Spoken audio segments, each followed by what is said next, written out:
guys. I want viewers watching my show to believe in themselves. Judge Hatchett is compelling. I was not the first one to throw a walk. Let me just tell you what you just said. Compassionate. I really enjoy being a judge. Now I am touching people who I will never know I touched. She's powerful. You should have never let them walk out of your life when she was 3. And she's on the bench. Don't get me preaching up in here today. Right. You're watching The Verdict with Judge Hatchett. Martin Wyman is suing Russell Links in the amount of $832.50. Mr. Wyman claims Mr. Links attacked him while he was at the defendant's home and says he was unable to defend himself properly. Mr. Links says his neighbor was drunk and causing a ruckus at the party and claims Mr. Wyman was the aggressor. Oh my goodness, sounds like this was a party that just turned into a brawl. That you all are neighbors and you're suing Russell because you said that he actually injured you at a party. So please tell me what happened. Yes, Your Honor. So this is not some stranger who came and just, hit you in the face. This is somebody you know. Yes, Your Honor. We were friends at one time. Oh, you were friends at one time? We were friends. We are still neighbors, but we are very cordial with each other. And I'm here today. Well, this doesn't sound very cordial to me if you're claiming $832.50 for injuries because of a fight. Well, it wasn't a fight, I would say, Your Honor. It wasn't a fight? No, it wasn't, because of the state that I was in at the time that Russell attacked me. Your Honor, I was drunk. You were drunk? Yes, I was drunk. Prior to this, me and Russell moved into the neighborhood about 3 years ago. And I moved in about maybe a month after he did. We got along. Is that true? Yes. I mean, there was a time when things were good? Yes. All right, so yes, you all moved into the neighborhood around the same time, and this was a good relationship. Yes. Yeah. At one time. And then what happened? And then, Your Honor, shortly after, I moved in, 6 months after, I was elected the head of the neighborhood council. And I could see, obviously, that by the look of Russell, that he was not happy. Were you, come on, what happened? He's elected head of the neighborhood council. What was your reaction? Truth, my reaction was I didn't think he had any interest in it until I told him I was running. Oh. Your Honor, that's not true. All right, so you told him you were running. Yes, Your Honor. And you're saying that he didn't have any interest, but then he ran. Yeah. So he ran against you? Pretty much beat me to the punch. So you kind of deferred to him, but you're saying that he already knew that you really wanted to run and he beat you to the punch? Yes. And that caused some resentment? Well, I wouldn't say resentment, but it kind of made me say, I see what kind of person you are, but we have children and they play, so I let it go. You let it go? Because the kids. Did you really let it go? Yeah. Okay. Yeah, Your Honor. Doesn't sound like you let it go to me. Did he tell you he was interested in doing that? He hinted at it. That's all he did. He hinted at it. That's all. He But never you knew said he that had he some was going to run. interest. You knew he had some interest. I mean, obviously there's some stuff other than what happened at the party. So explain to me from your perspective how you all were competitive. Well, like a year later when I ran for council and I won. So you won a year later? Yes. Okay. And I would be honest and say I tried to do things that was better for the community. Well, I would hope so. Isn't that what you're supposed to do? This is so petty. Oh my goodness, this is so petty. All right, so tell me, let's fast forward, because this is craziness.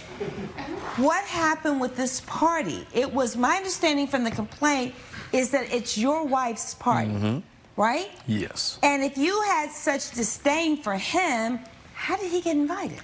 This was between my wife and his wife trying to get us to be close again. I knew it was a bad idea. You but knew it was a bad idea. I did it for her. All right, so you get invited to the party. Were you at the party, Steve? I was at the party. Okay, come on, stand up. Thank you. Okay. So you go to the party. Well, I initially Why would you didn't go to want... the party if you Your Honor, all I were did not not getting at along? first. When my wife had suggested that, that there might be a party. I didn't know it was at Russell's house, and my wife, being the beautiful woman that she is, convinced me otherwise. And she told me it's going to be at Russell's house. And so I thought to myself... And you could have stayed at home. I could have, but I did it for my wife. Oh, you did it for your wife? I did it for my wife. Somehow I don't believe that, but go ahead. Well, since I was going to be stuck at Russell's house, I thought I'd take some beer with me so I could enjoy myself. As I drank a few beers. So how much did you drink? A six-pack plus another six-pack? 3 6-packs? No, not 3 6-packs. 2 6-packs. Perhaps 2 6-packs, maybe a 12-pack. Coming up on The Verdict with Judge Hatchett. Then he goes on and says, and if I ever hear you talking about me behind my back again, you're going to have more problems. Yeah. And that's when I hit him. I heard that. And later, he mentioned that the associates who spoke Spanish would help me, but they did not help me, and I did not have his help either. You should talk to me about that. I did. You don't talk to me about that. We had a discussion about this. The Verdict with Judge Hatchett is back with the case of Martin Wyman, who is suing Russell Lynx for intentional harm.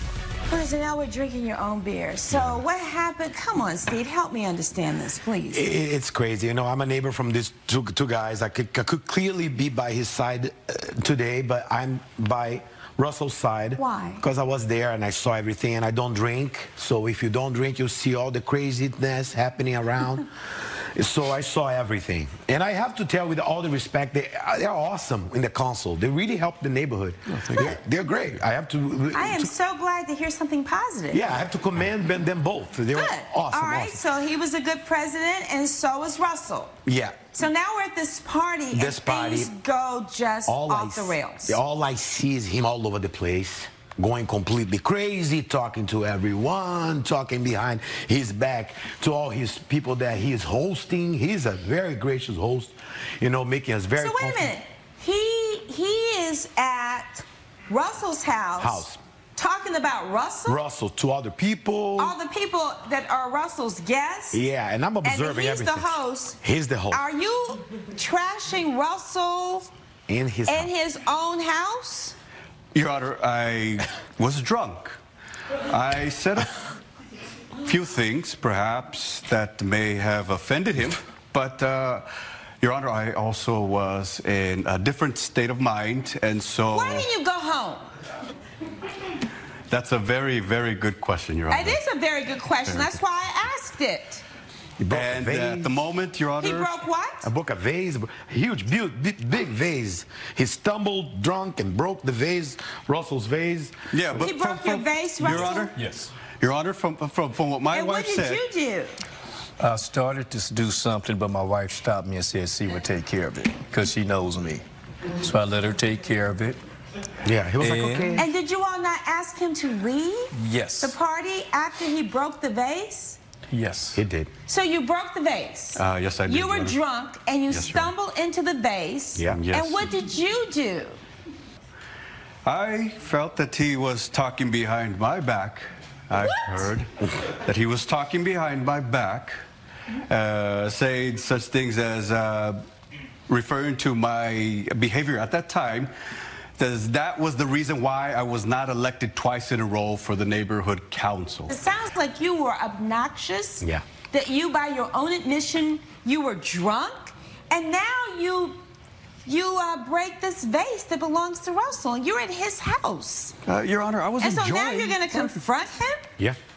I was enjoying the party just like everyone else was. You were not enjoying the party. You were, it sounds like you were just being obnoxious. Yeah. So now you confront him. Let's get to the part. You confront him, and what happens? And in that state that I was in, I was of no threat to him. He saw that. He knew that I was drunk.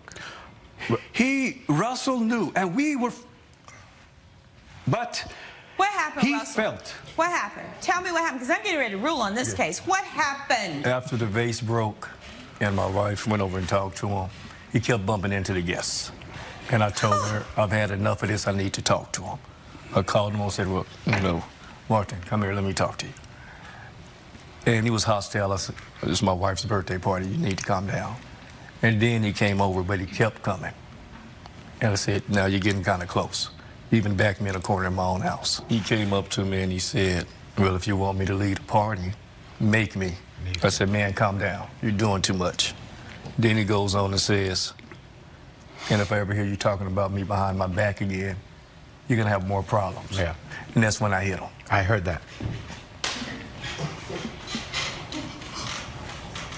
And you have the audacity to stand in my courtroom to sue this man for $830.50 when you were in his house, when you were drunk, when you were disrespecting him, when you were obnoxious to his guest?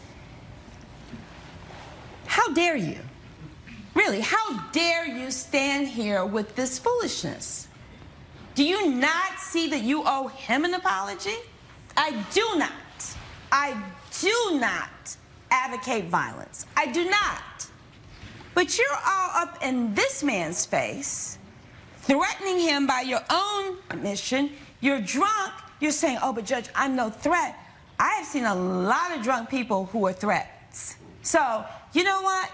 You are not going to get a dime in this courtroom, not one single dime. And if you had any decency about you, you would apologize to Russell and his wife and all the neighbors that were at that party that day. But you really, your behavior was despicable. And then to add insult to injury, you come in here and sue him. I'm not giving you a dime. Your case is dismissed. All rise. Judge Hatchett has ruled in favor of the defendant. The plaintiff's claim has been dismissed. I didn't mean to be threatening. Apologize. Like Judge Hatchett said, how dare you? Coming up. Why shouldn't you have to reimburse her? She got lazy. She don't do the work. Even if that was true, which is not. She don't do what I'm supposed to do. I hate lazy people. I'm not a lazy person. Jessica Mathis is suing Emilio Rodriguez in the amount of $600. Ms. Mathis claims her employer offered to reimburse her for Spanish classes and says Mr. Rodriguez fired her before he paid her back. Mr. Rodriguez claims he never told the plaintiff she needed to learn Spanish for her job and says he shouldn't have to pay for something she decided to do on her own. Ms. Mathis, you're suing your former employer. Why? Yes, I'm suing Emilio for breach of contract. He told me that he would pay for my Spanish classes, but once I was fired, he told me he would no longer be paying. So what was the agreement?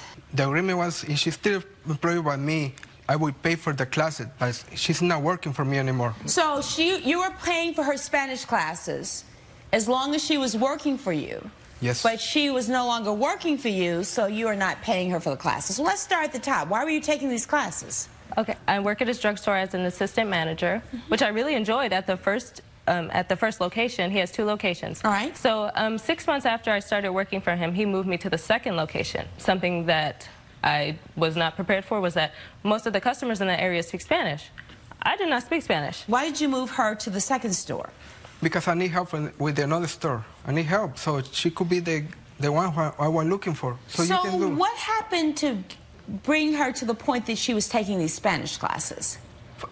First, I don't tell her to take the classes. Okay, that was she's decision.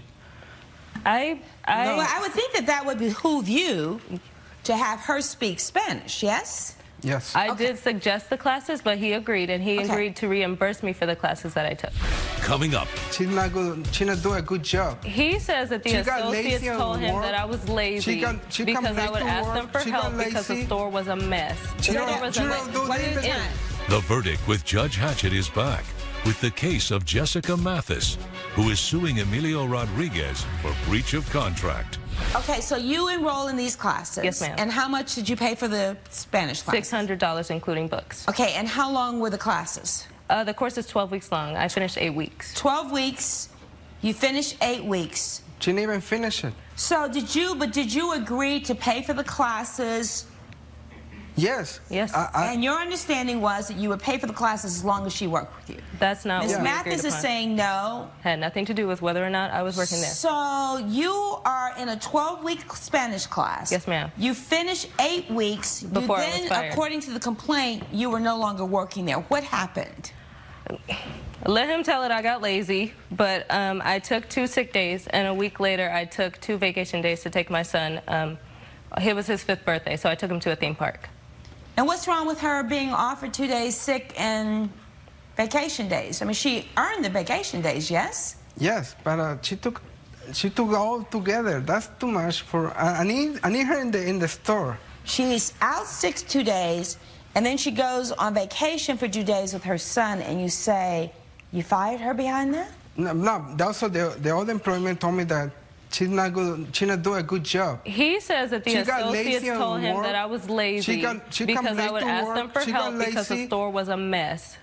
She don't do the inventory. Say that again. Inventory hadn't been done for months. The store was a mess, and so I walk into a mess. He mentioned that it would be more of a Spanish-speaking place, that's why city, and that the associates who spoke Spanish would help me, but they did not help me, and I did not have his help either. You should talk to me about that. I did. You know, talk to me about that. We definitely had a discussion about this. Judge Hatchett's verdict when we return. I'm assuming that you did this on your own time. Yes, I did. That you were not paid. I was not paid. Time and a half. I paid out of my pocket.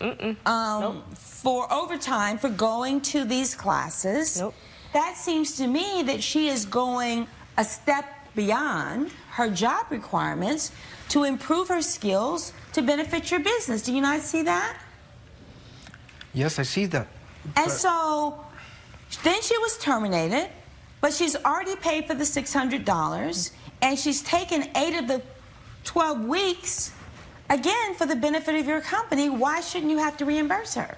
She got lazy. She don't do the work. Even if that was true, which is not. She don't do what I'm supposed to do.